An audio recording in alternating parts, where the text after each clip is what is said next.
Assalamualaikum warahmatullahi wabarakatuh. Halo warga Assalam, bertemu lagi dengan Ibu di sini. Ibu akan menjelaskan tentang ruang lingkup biologi. Nah, sebelum Ibu masuk ke ruang lingkup biologi ini, Ibu ingin kalian memahami tentang peta konsep. Nah, peta konsepnya apa sih? Ini berkaitan dengan hakikat biologi sebagai ilmu.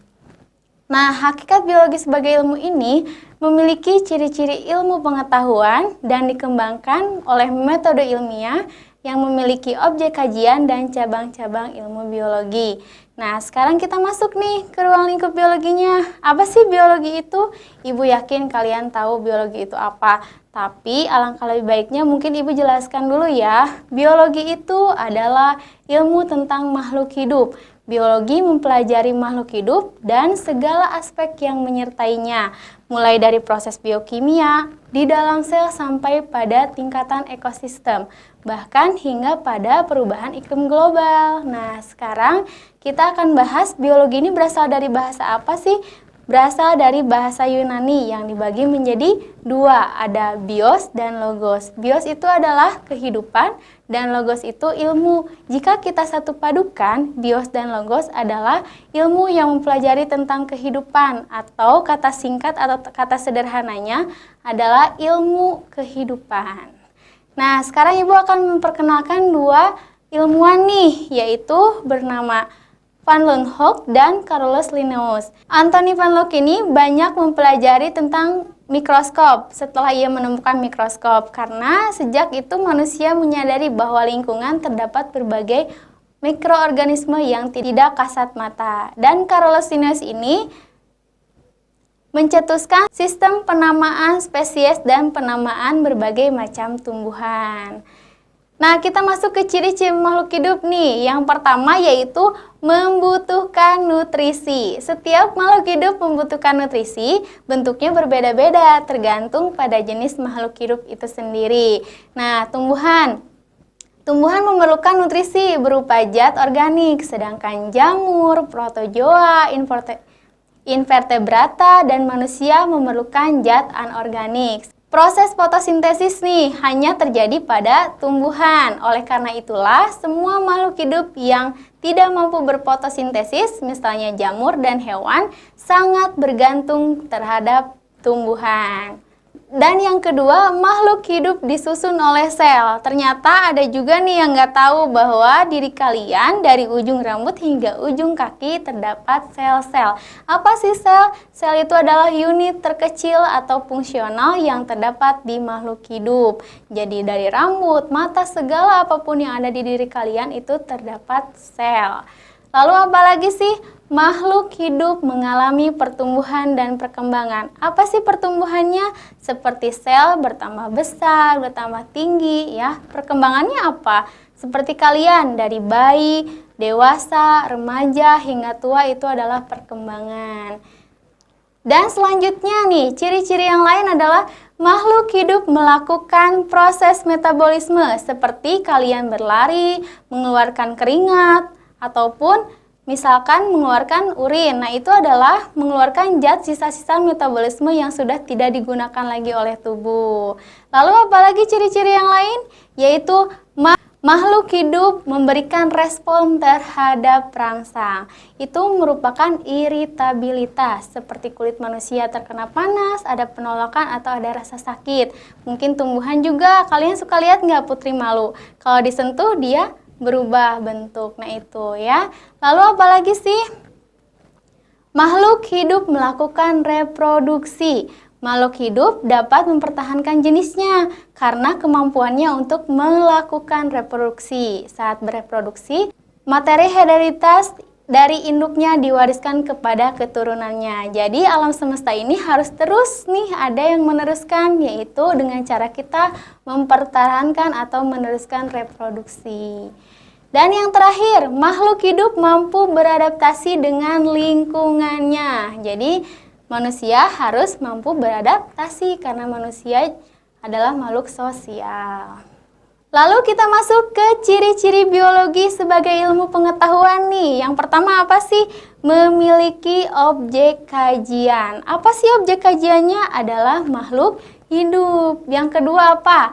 melakukan langkah-langkah sistematis. Apa sih Bu sistematis itu? Sistematis itu harus berurutan, tidak boleh acak-acakan. Jika kalian sebagai ilmuwan atau mau meneliti sesuatu, kalian tidak boleh asal ingin melakukan apa aja, tapi harus benar-benar prosedur atau urutan tertentu gitu ya.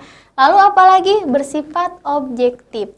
Nah, semua ilmuwan atau mungkin orang-orang tertentu harus melakukan penelitiannya itu dengan secara objektif. Apa sih?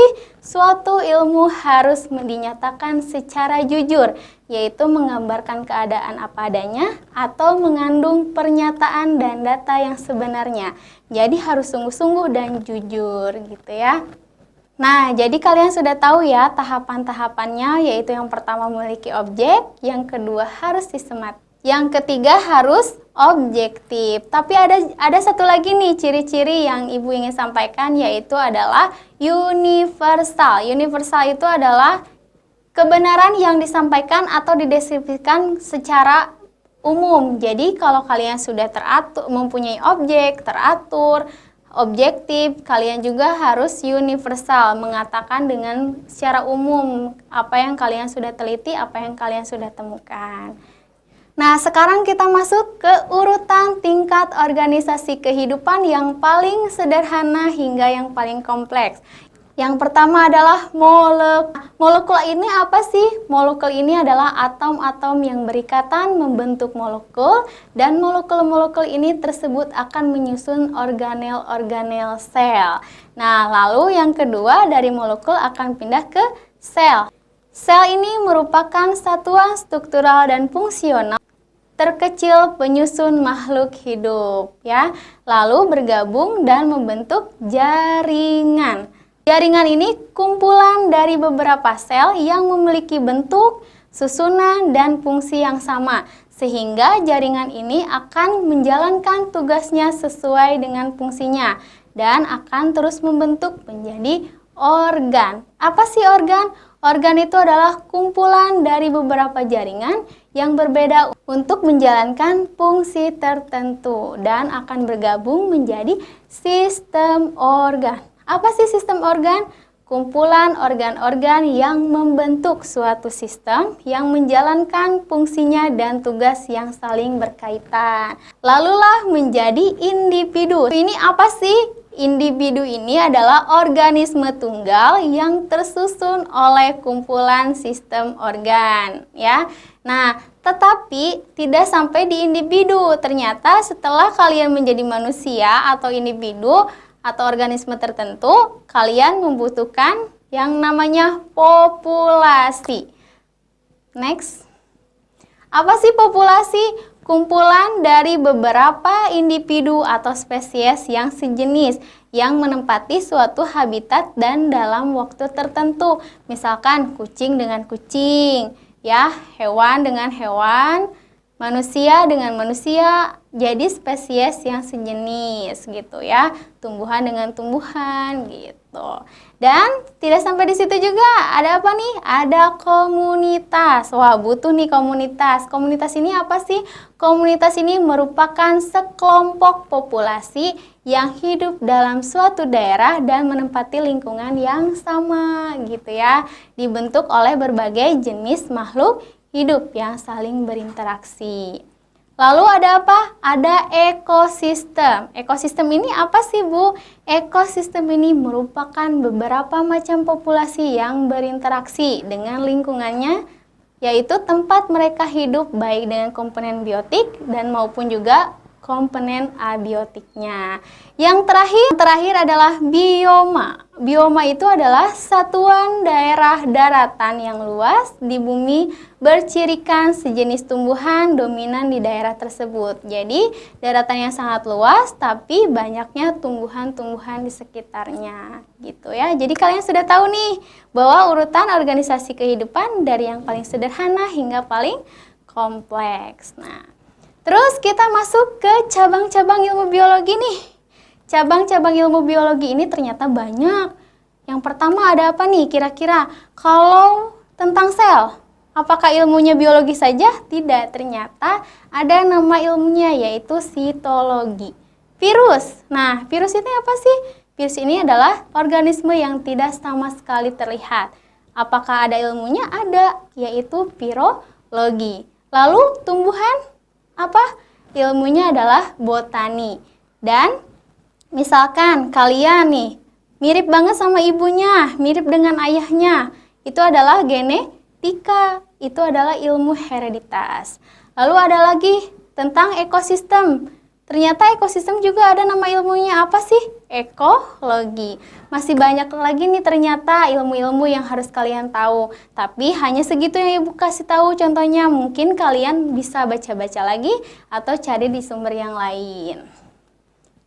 Nah, ternyata tidak sampai di cabang-cabang ilmu biologi saja. Ternyata kalau kalian mempelajari tentang biologi, ada manfaatnya nih. Apa aja sih manfaatnya? Manfaatnya ada di bidang pertanian, di bidang industri, di bidang peternakan, dan di bidang kedokteran. Nah, kita masuk ke bidang pertanian. Bidang pertanian ada apa sih? Kalian pernah kan menemukan semangka tanpa biji? Nah, itu adalah salah satu penemuan di bidang pertanian. Biasanya kan kalau kalian makan semangka ada bijinya, ternyata bisa direkayasa genetik, yaitu dengan teknik kultur jaringan. Jadi berhasillah ternyata semangka bisa tanpa biji. Yang kedua ada apa sih? Ada di bidang peternakan. Kalian suka lihat kan kalau misalkan sapi punya anak, nah ini punya anak itu pasti melalui perkawinan. Ternyata ditemukan teknik inseminasi buatan, yaitu kawin suntik. Jadi tidak harus secara kawin, tapi bisa secara suntik kawin. Dengan teknik apa sih? Dengan teknik fertilisasi in vitro, gitu ya. Nah, selanjutnya di bidang industri. Apa nih manfaatnya? Misalkan kalian mau bikin yogurt, kalian bisa bikin tempe. Itu adalah fermentasi dari jamur, dari bakteri. Itu adalah penemuan manfaat di bidang industri. Lalu yang terakhir apa nih? Di bidang kedokteran. Ditemukan metode bayi tabung. Jadi untuk orang-orang yang tidak bisa hamil atau susah hamil, ada teknik bayi tabung. Juga ditemukan metode transplantasi organ, yaitu dengan pencakokan seperti pencakokan jantung. Ternyata kalian setelah mengetahui berbagai macamnya, banyak sekali yang ditemukan oleh ilmuwan-ilmuwan atau penemu-penemu ya. Nah, jadi kalian sudah tahu nih ciri-ciri di ilmu di bidang pertanian, peternakan, industri, dan kedokteran.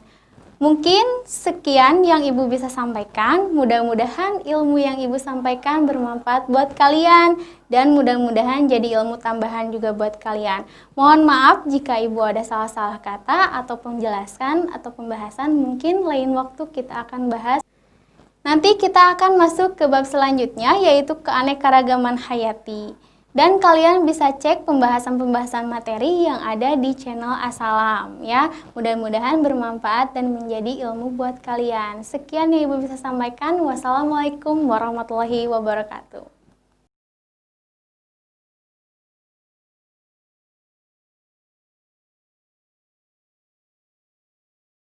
Be strong.